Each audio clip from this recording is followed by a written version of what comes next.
On their birthday, my grandson unwrapped the wooden chest I built with my own hands, looked me dead in the eyes, and said, "We thought this was from a store. Why would you make something so boring?" The other twin laughed, and in front of everyone, my daughter, her husband, their friends, they shoved it aside like it was scrap. 12 years old, raised with everything, and yet not enough to recognize the hands that once held them at birth. I stood there holding a smile like a cracked glass. No one said anything, not my daughter, not even her husband, who once asked me to help fix the roof over their heads. And I just nodded, as if that moment didn't pierce something ancient in me. But let me take you back, just a few weeks before that moment, when everything still had promise. When the cold air of my backyard shed still smelled like cedar and varnish. Even after retirement, I kept my tools. Not because I needed them, but because they were part of me. The shed behind my house wasn't much to look at. Crooked roof, rusting hinges, and cobwebs in every corner. But it was mine, it was quiet, and in that stillness I remembered who I was. When my daughter mentioned the twins' upcoming birthday, I didn't hesitate. I didn't go online, didn't browse catalogs, or hunt down the latest blinking, buzzing toy. I simply looked at the stack of oak boards in the corner. I knew what I wanted to do, not buy. Building. Each night after dinner, I'd step into the shed with a thermos of tea and a heart full of memory. I drew up plans, simple, strong, lasting. It wasn't just going to be a chest. It would be a story box. Hand-carved panels with little symbols from their childhood. A small bear from their first stuffed toy. A kite they once lost in my backyard tree. Even their initials interwoven with mine. Every groove, every joint, every touch of stain, it was my love made visible. My hands aren't what they used to be. They trembled now, especially in the cold. But I didn't rush. I whispered to the wood like an old friend. Let it breathe. Let it speak. And when it was finally done, I stepped back and looked at it under the hanging bulb. Not perfect. Never was. But honest. Solid. Like the way I once carried them when they were small. That chest was more than a gift. It was a bridge. I just didn't know as I wrapped it with my clumsy fingers in hope that it would be the thing they laughed at, and the thing that would reveal everything they never knew about me, and everything I was about to remember about myself. That it would be the thing they laughed at, and the thing that would reveal everything they never knew about me, and everything I was about to remember about myself. Friends, let's take a short pause. Tell me in the comments, where are you listening from? Have you ever had a moment when something you gave with love was misunderstood, or even rejected? Your stories matter. If this touched you even a little, please consider liking this video, subscribing to the channel, and sharing it with someone who might need it. That's how you help us keep these stories alive. Now, let's continue. The night air had a particular silence in winter, heavy, still like the world itself was listening. I spent most evenings in my shed with nothing but the hum of the old heater and the creak of aging wood under my workbench. The floor was scattered with shavings, sawdust catching in the corners of my sleeves, and each movement of my hand told its own quiet story. Not many people would call that comfort, but for me, it was. Every evening blurred into the next. After dinner, I'd slip away without much being said, and I'd lose myself among chisels, clamps, and the familiar resistance of grain beneath my touch. I wasn't rushing, no deadline hanging over me except the quiet ticking in my own chest. It wasn't just about finishing before the twins' birthday. It was about doing it right, about doing it with care. The kind of care that couldn't be bought with money, only time. I remember the first night I began carving the top panel. I stared at the plank of oak for nearly 20 minutes before even touching a blade. How do you tell a story without words? How do you show love without saying it? I had no elegant answer. I just began. A small bear, the kind they both slept with when they were toddlers. A tree with 2 kites tangled in the branches. A memory of a summer day in my backyard when laughter echoed off the fence and they forgot the world. And right at the center I carved a circle. Inside it, I placed their initials. Entwined, but not just theirs. Mine, too. Subtle, small, like a signature only they would understand if they ever bothered to look closely. Every time I pressed the chisel into the wood, I thought about the hours I used to spend carrying them on my shoulders, reading them bedtime stories, fixing broken bike chains and scraped knees.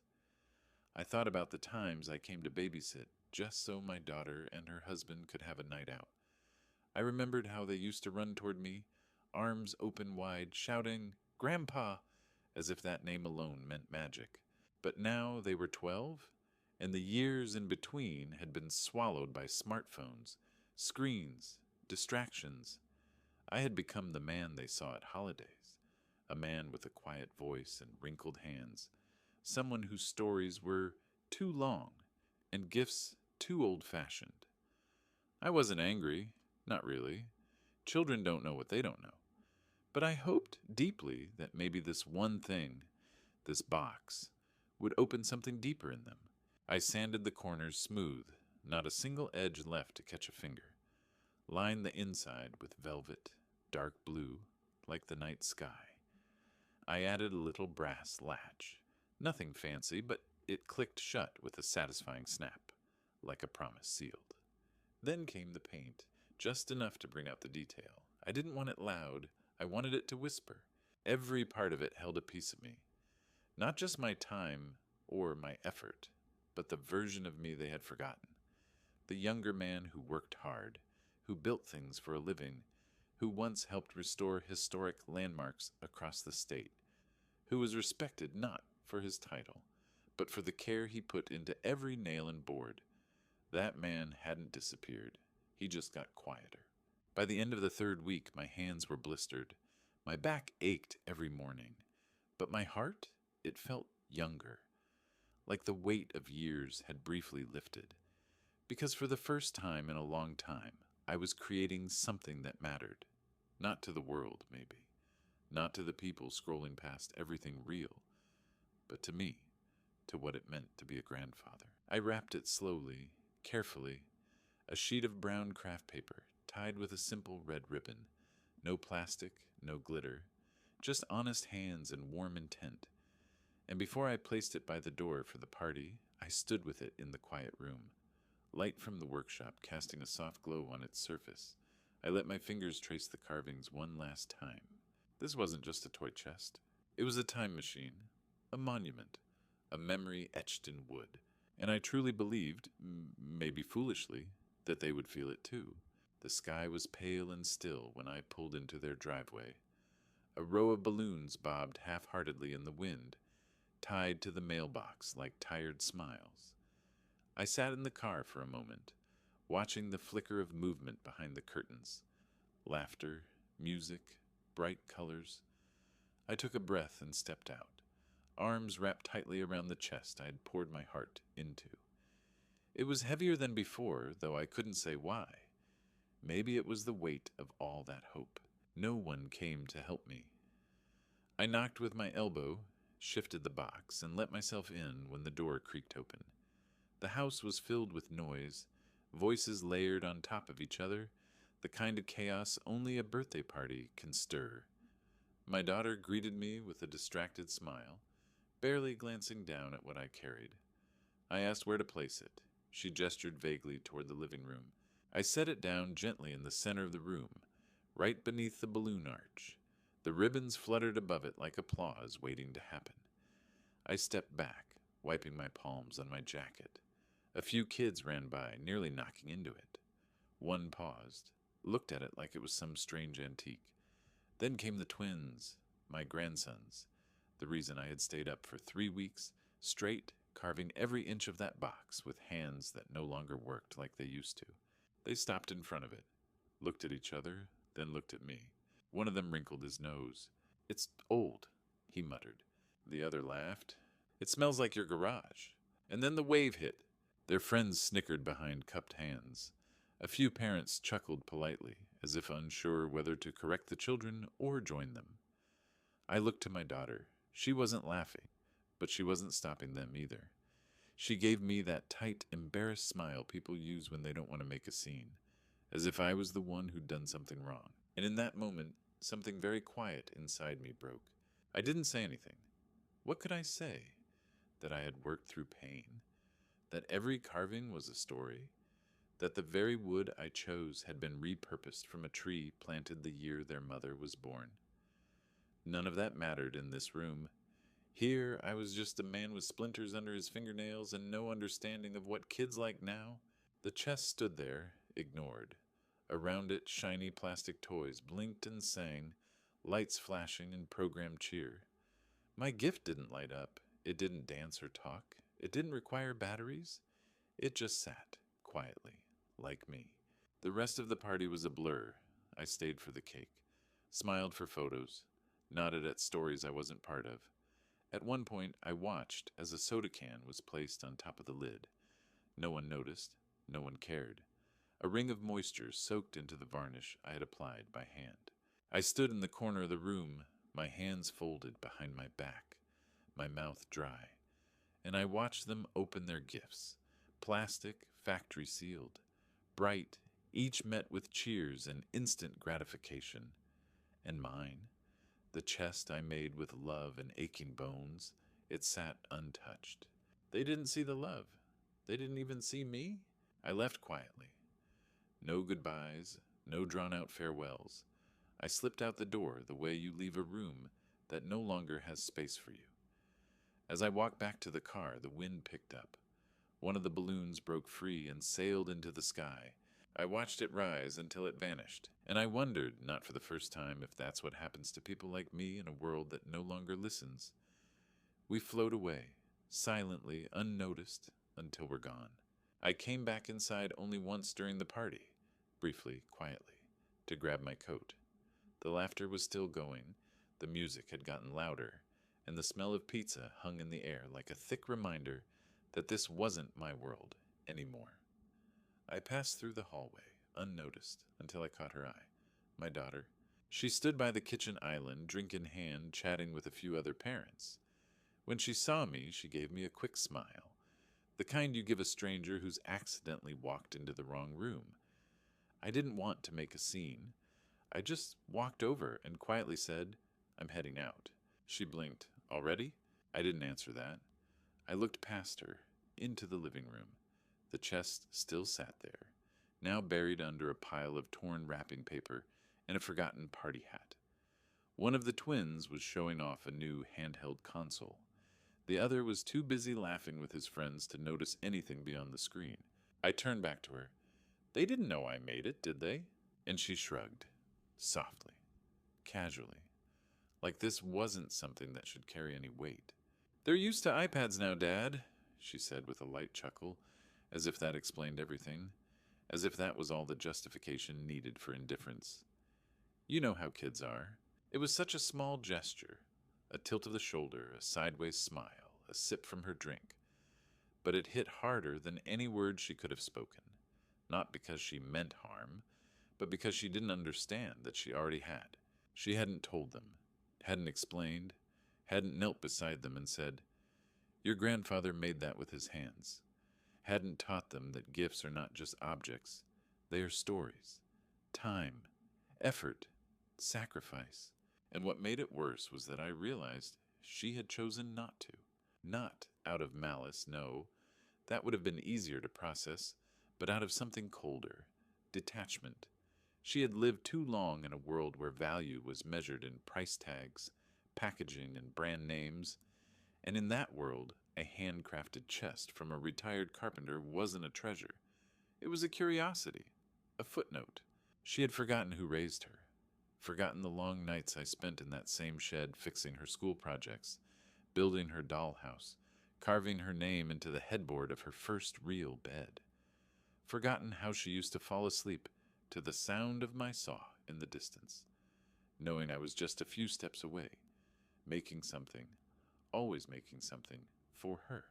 I looked at her now, and for a second I didn't see my little girl. I saw a woman I barely recognized, a mother who didn't know how to teach her children what mattered, a daughter who had let the noise of the world drown out the quiet love of her own father. But I didn't argue. I didn't plead for recognition. That kind of dignity, once lost, is never taken back by force. So I simply nodded, the way old men do when they realize the world has moved on without them.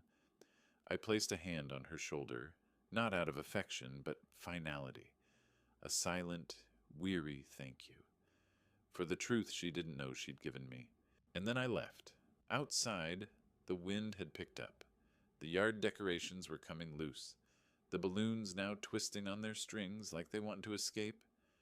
I walked slowly to my car, each step echoing in the cold. I didn't start the engine right away, just sat there, hands on the steering wheel, eyes on the chest still visible through the living room window. I had built it with love. I had hoped it would connect us. But love given without being received is a kind of grief. Not loud, not sharp, but constant, like a door you never fully close. And somewhere deep in me, something cracked. Not loudly, not all at once. Just enough for the light to leak out. By the time I got home, the sky had already gone dark. I didn't turn on any lights. I just sat in the kitchen, still in my coat, listening to the silence press against the windows. The smell of sawdust still clung to my sleeves, and as I looked down, I noticed a faint smear of varnish near my cuff, a smudge from the final night of polishing when I had bent over the chest in the soft glow of my shed light, heart steady, hands trembling with quiet pride. I had imagined that day so differently. In my mind, they would gather around the chest with wide eyes, run their fingers over the carvings, point out the kite in the tree and laugh, remembering.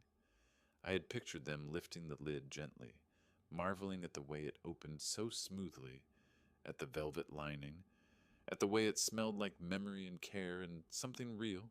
But they hadn't touched it, not really.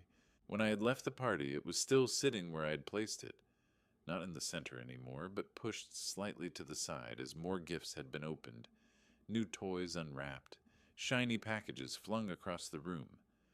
Somewhere between the remote-controlled drone and the plastic robot dog, my chest had become background, an afterthought. And yet I had stayed long enough to see what followed. I had lingered outside near the edge of the porch, invisible behind a row of potted plants, pretending to look for my keys when in truth I just couldn't quite drive away. Something tethered me there. Through the large living room window, I watched the final stretch of the party unfold.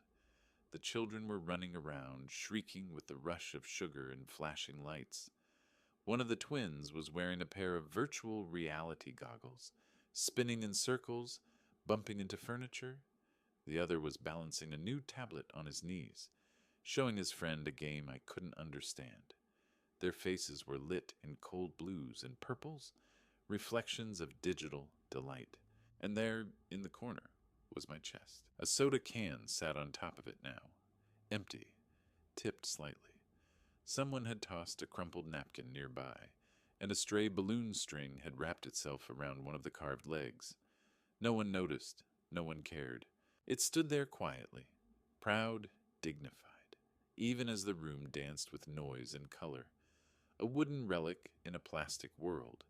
It didn't beep or blink or flash. It didn't sing songs or connect to Wi-Fi. It didn't even have a power button.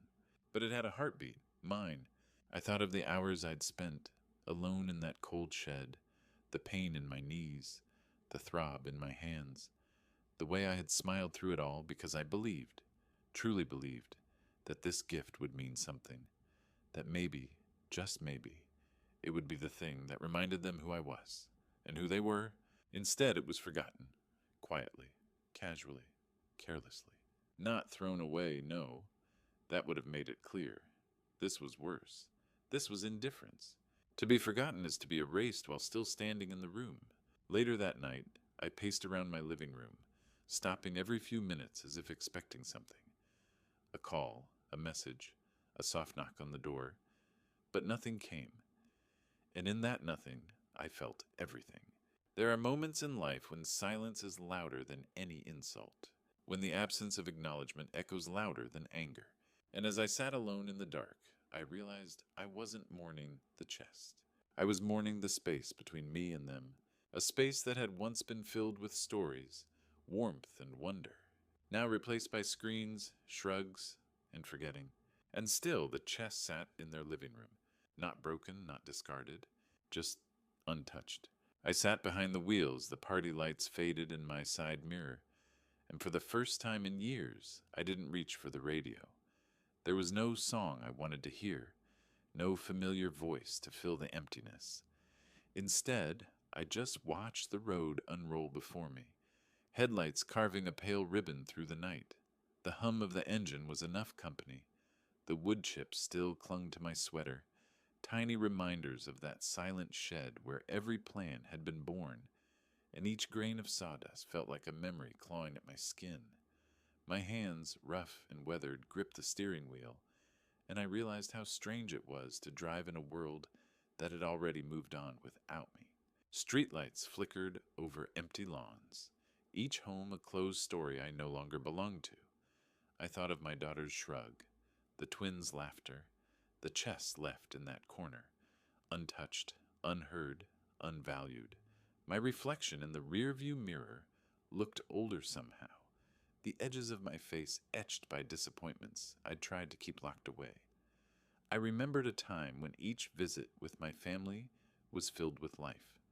Bedtime stories in my arms, scraped knees patched with bandages and kisses, evenings taught in gentle whispers as I carved the world into toys they called theirs.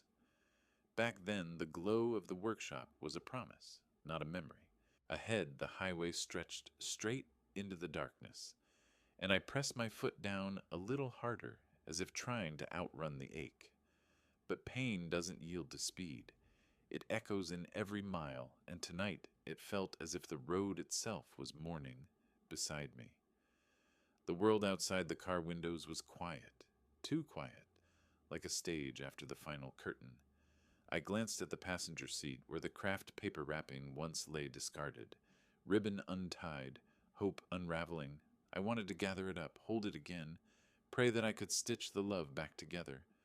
But the distance between us was measured not in miles, but in moments missed, stories untold, and silences embraced.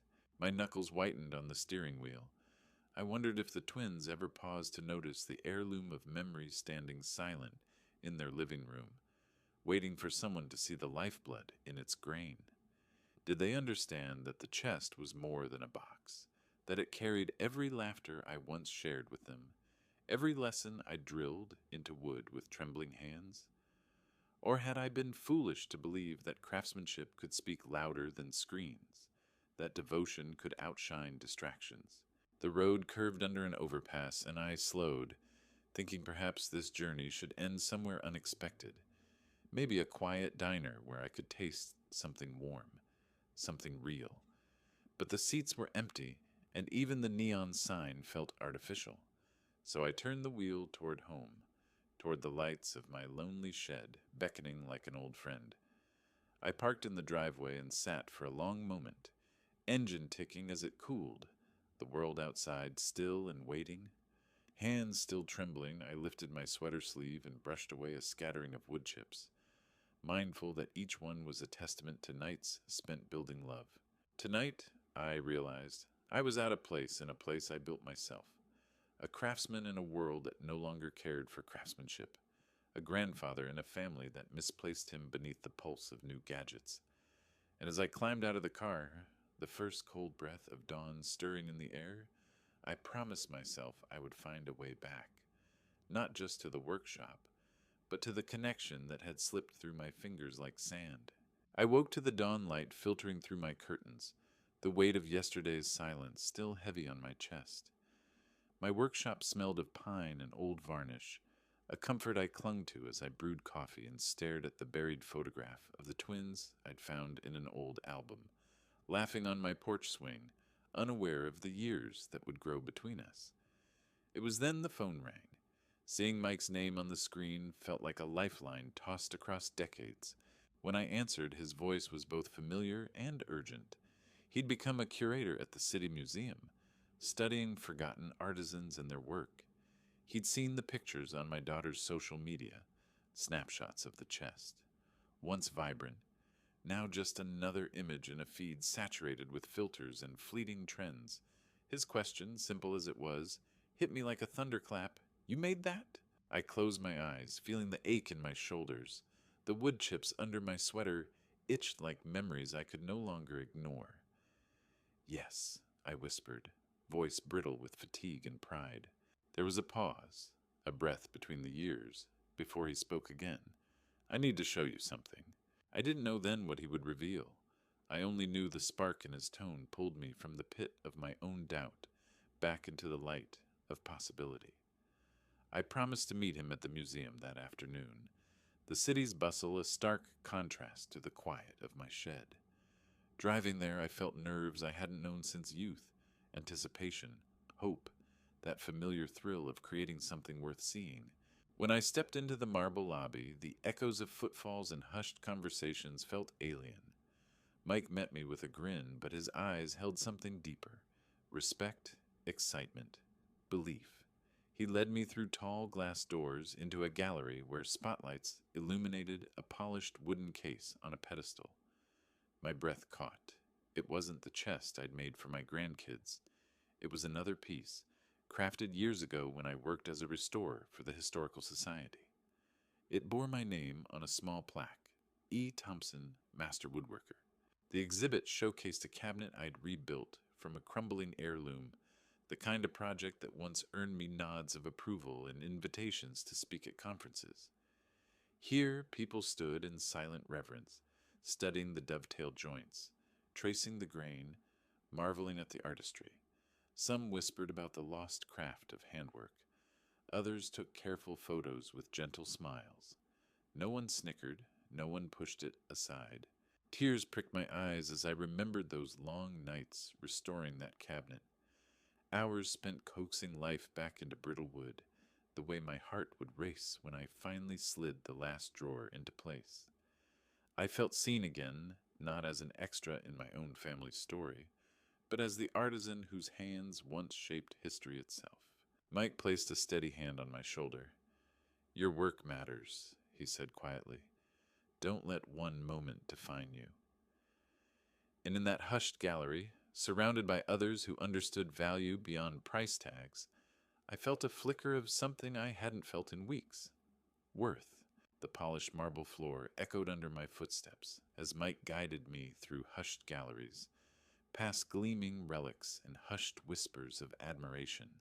The air smelled faintly of polished wood and history, heavy, reverent, electric. And there, beneath a soft spotlight, was the piece I'd poured 3 decades of my life into: a walnut sideboard restored from splintered ruin to gleaming elegance. Behind its glass case, every joint glowed, every curve sang of patient labor and loving hands. A small brass plaque read, "Restored by E. Thompson, 1995. I pressed my fingertips against the cool case as if trying to feel my own heartbeat through the barrier. Around me, strangers leaned in, brows furrowed in wonder. A mother lifted her daughter so she could see the delicate inlays. An elderly couple nodded in silent applause. A young man snapped photos, whispering about technique. No laughter, no shrugs, no offhand jokes about old-fashioned methods, just awe. In that moment, I saw not Grandpa with the wooden box, but an artisan whose skill had touched countless lives. The same hands that trembled as they carved my grandkid's toy chest now felt steady, assured. I remembered the first time I learned to plane a board, evenness, patience, respect for the grain, and how that lesson shaped my world. I felt the pride I'd once swallowed to avoid being a burden, pride I'd hidden behind forced smiles at birthday parties. Mike watched me, eyes soft. "You deserve this," he said. "Your work tells a story." And I realized it wasn't just the wood speaking. It was decades of dedication. Every late night in that shed, every chipped blade and splintered thumb, every moment I chose to build rather than buy. Tears welled as I traced the subtle imperfections that proved it wasn't machine-made. Each one was a signature of my perseverance. I thought of the chest I'd crafted for my grandchildren, the same devotion, the same heartbeat carved into oak. Here the world saw me for who I truly was, and I wondered how to bring that revelation back home. Surrounded by history and respect, I felt the ache of that waiting chest in my daughter's living room. The story left untold, the gift untouched. But now I carried something more potent than disappointment: conviction. I would find a way to bridge that gap, to reveal not just the work, but the man behind it. And with that promise anchored in my chest, I turned from the gallery case and followed Mike back into the world outside, ready for the truth to finally come home.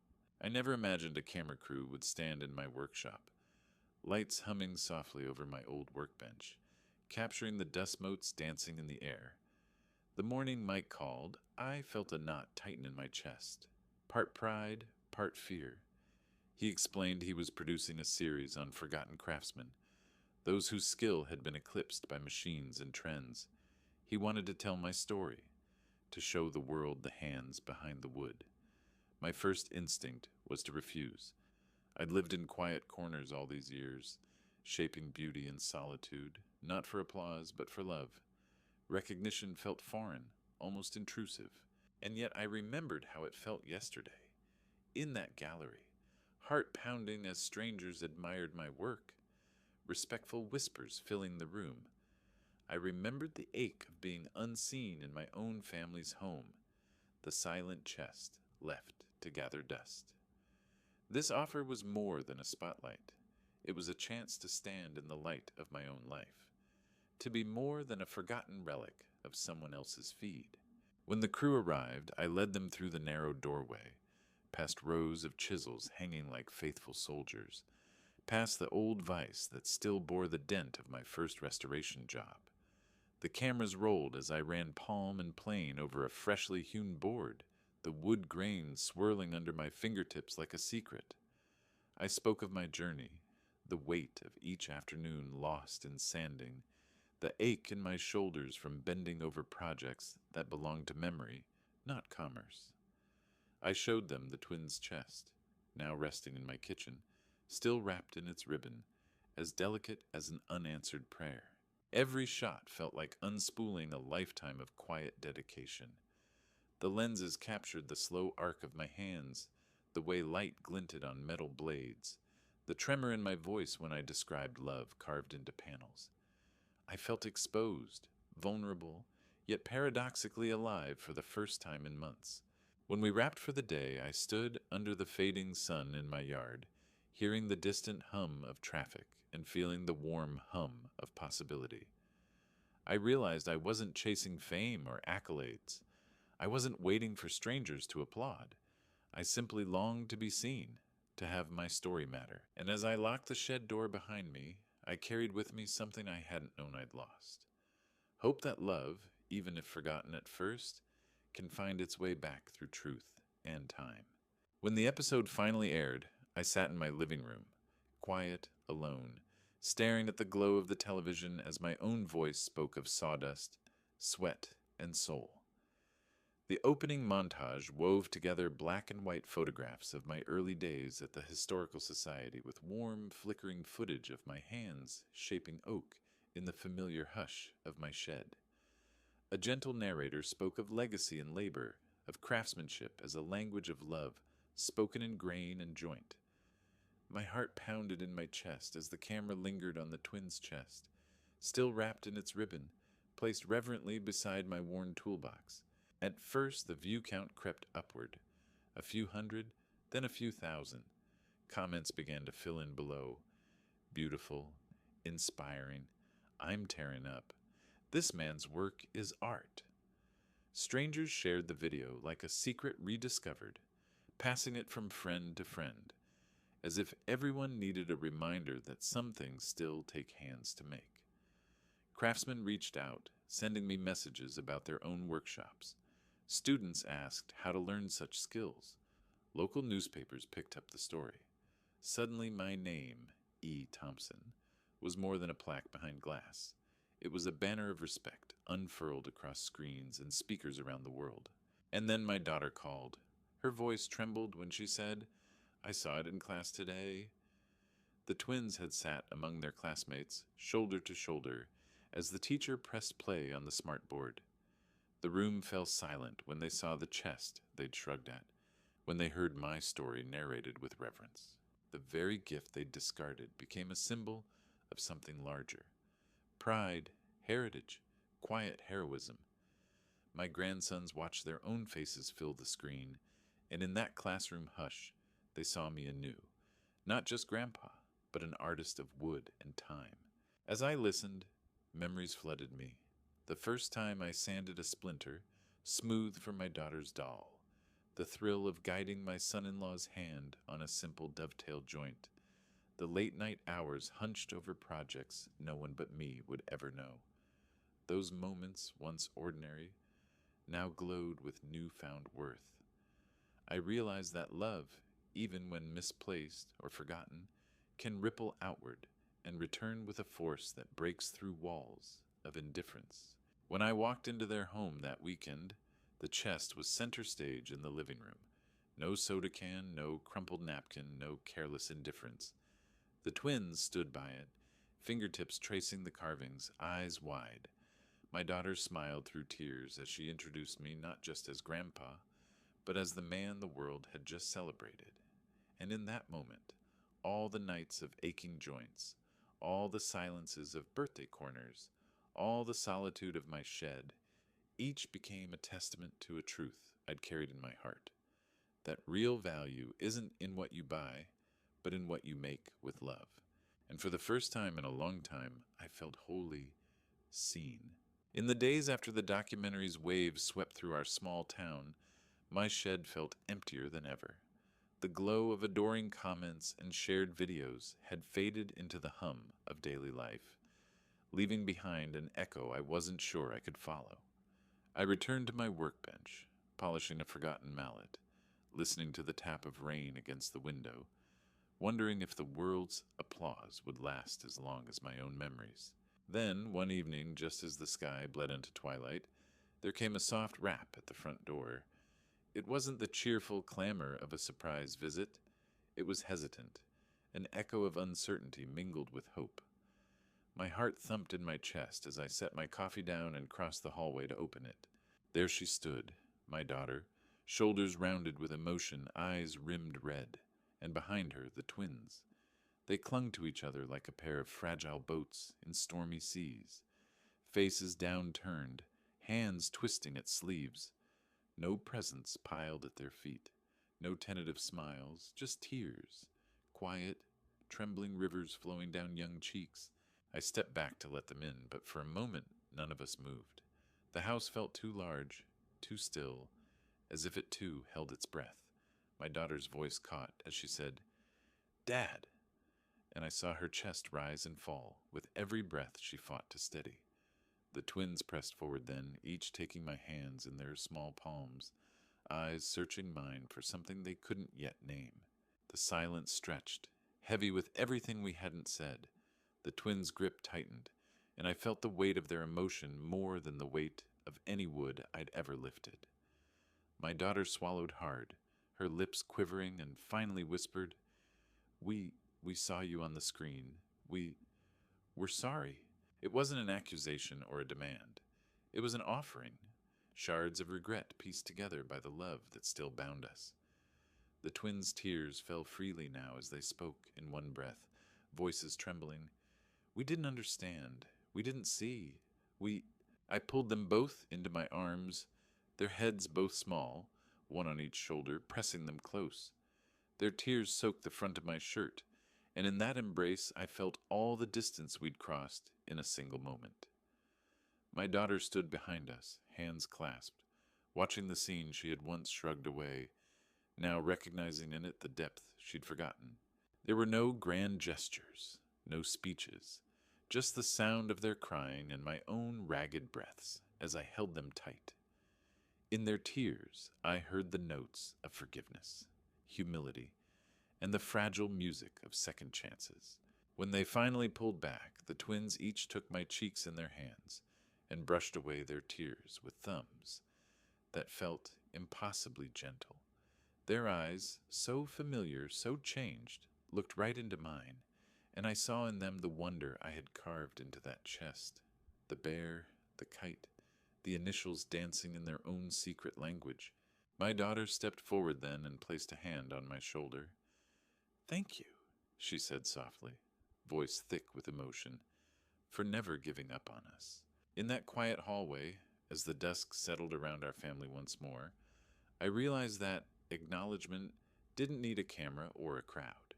It needed only the courage to knock on a door, the strength to admit mistakes, and the willingness to be known. And as we stood there, 3 generations bound by tears and wood chips and love reborn, I knew that our story had truly begun to heal. The next morning, sunlight spilled through my living room windows and pooled softly across the polished wood floor, setting the chest aglow as if awakening its stories anew. My grandson hovered beside it, eyes downcast, shoulders quivering with something deeper than regret. I watched from the doorway, heart shifting with hope and fear intertwined. He reached out a trembling hand and traced the carved bear, the kite, the circle that held our initials, each curve a testament to nights I'd spent believing in him. He glanced up, voice barely more than a breath. "Grandpa," he whispered, "I told my friends I didn't know who made it." His eyes filled, rims reddened as he met my gaze. "But now, they all think I have the coolest grandpa ever." In that confession lay a world of apology and admiration, raw and unfiltered. He stood there, so small beside the monument of my love, yet in that moment, larger than any audience I'd ever known. As he stepped forward, I felt the weight of every unanswered question between us dissolve. Why had I built it? Why had they laughed? Why had I almost given up? He pressed his forehead to the lid and ran his fingers over the initials we shared, no longer a stranger to their meaning. The house was silent except for the soft rasp of his breath and the steady beat of my own heart. In that sacred hush, I understood that true connection couldn't be carved in a single night. It grew through tears, through confessions, through the willingness to be vulnerable. When he straightened, the light in his eyes was clear and steady. No laughter escaped his lips this time, only wonder. He wrapped both arms around the chest and looked up at me, a shy smile breaking through tears. And as I placed a hand on his shoulder, I realized that this moment, his whispered admission, the reverent touch of my craft, the bridge of forgiveness we built, was more precious than any applause. The story etched in wood had finally spoken back, and in its echo we found our way home. That afternoon, sunlight slanted through the living room windows in golden shafts, turning dust motes into drifting stars. The twins gathered around the chest, eyes wide with curiosity rather than mockery, and I invited them over to the shed, the place where every promise had once felt alive. Inside, the air smelled of cedar and sweat, of history and hope. I set the chest aside and opened my toolbox, revealing chisels, planes, carving knives, and sandpaper. Their faces, once lit only by screens, now glowed with anticipation. I handed the older twin a small chisel, explaining how its blade must glide with the grain to coax beauty from the wood, not fight it. As he pressed the tool to a scrapboard, his fingers trembled, but his eyes grew fierce with wonder. I showed him how to steady his hand, how to listen to the whisper of the fiber beneath steel. The younger twin cradled the wood plane like a treasure, marveling at how its iron soul flattened rough boards into surfaces smoother than glass. He ran his palm over the freshly planed wood, the warmth of my inherited mallet still echoing in the grain. They inhaled the rich, resinous scent and understood without words why this world of sawdust and sweat mattered so deeply. Their hands were no longer distant consumers, but creators, feeling the pulse of something real, something timeless. In their concentration, I saw the spark of connection reignited, a bridge spanning years of silence, built not in pixels, but in oak. When they finally stepped back, cheeks flushed, we all stood silent in the hush of the shed, 4 generations bound by the simple act of touching wood. And in that potent quiet, redemption found root, not in apologies spoken, but in hands that learned to honor the past by shaping it anew. A week after that afternoon in the shed, my phone buzzed with Mike's name once more. I answered world-weary, unaware he carried news that would nearly shift my world again. "They want the chest for the exhibit," he said, voice kind but insistent. I felt the old familiar thrill, recognition at last, but then a hollowness bloomed in my chest. I set the phone down and closed my eyes, picturing the chest behind glass, labels and spotlights framing each carved panel as a relic rather than a living story. In that moment, I saw the twins' hands on the tools, their laughter renewed, my daughter's eyes bright with understanding. This chest had done its work. It had crossed the abyss of indifference and brought us back together. To give it up now would be to lock our reawakened bond behind plexiglass, to turn our redemption into an artifact rather than a family heirloom still in motion. So I thanked Mike softly, asked him to tell them I appreciated the honor, and then declined. When I hung up, the shed light outside winked on, as if urging me back to the workbench, where wooden dreams were still alive. I walked through my living room, where the chest sat as the centerpiece of our reclaimed love, no longer a forgotten corner piece, but a testament to healing. I ran my fingers over its grain and heard the echo of each night spent carving, sanding, staining the heartbeat of our family's story. I realized then that this piece belonged not in a formal gallery, but in the pulse of our daily lives, opening to reveal old photographs, small toys, holiday cards tucked in its depths. It was ours, a living monument, breathing with every curious touch and whispered confession. And in that choice to keep it at home, I found a new kind of pride, knowing that the true exhibit of my labor would be the way it continued to forge memory and connection in the very hearts it was built to reach. That night, the house was cloaked in the soft hush of bedtime rituals, the steady ticking of the hallway clock, the muted glow of a single lamp, the faint hum of cicadas drifting in through the open window. My grandson climbed onto the sofa beside me, the weight of the day's revelations settling into his small frame as he leaned his head against my shoulder. His eyes were heavy but shining, as if he carried a new understanding in their depths. He looked toward the chest, now positioned at the foot of the sofa, its carved panels catching the lamp's glow and making the wood appear almost alive. He reached out a tentative hand and placed it on the lid, fingertips brushing over the bear, the kite, the initials that trailed like a secret signature only we would ever fully know. With a breath that trembled between relief and lingering regret, he whispered that he was sorry, that he had never recognized the meaning carved into those shapes, the countless hours I had spent shaping each detail with calloused hands and a hopeful heart. In that instant, time slowed. I brushed a strand of hair from his forehead, feeling the warmth radiate through his skin and into my own soul.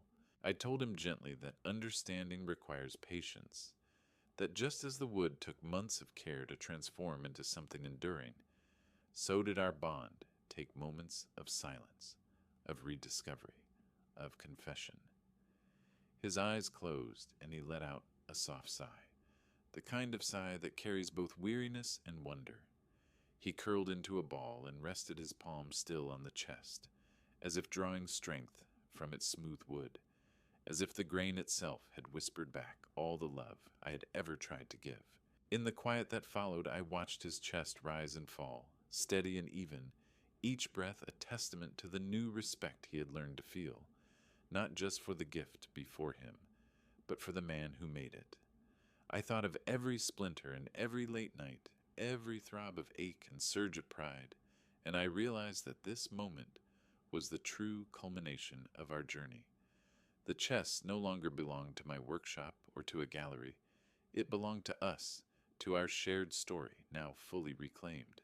As he drifted into sleep, his hand never leaving the lid, I sat there, heart full, knowing that the gift had spoken back in the most powerful language of all, in returned love, in rekindled connection, in a promise that beauty, born of the heart, would endure beyond laughter and indifference. And in that promise, I found the echo of every truth I had ever carved into wood, quiet, unbreakable, alive.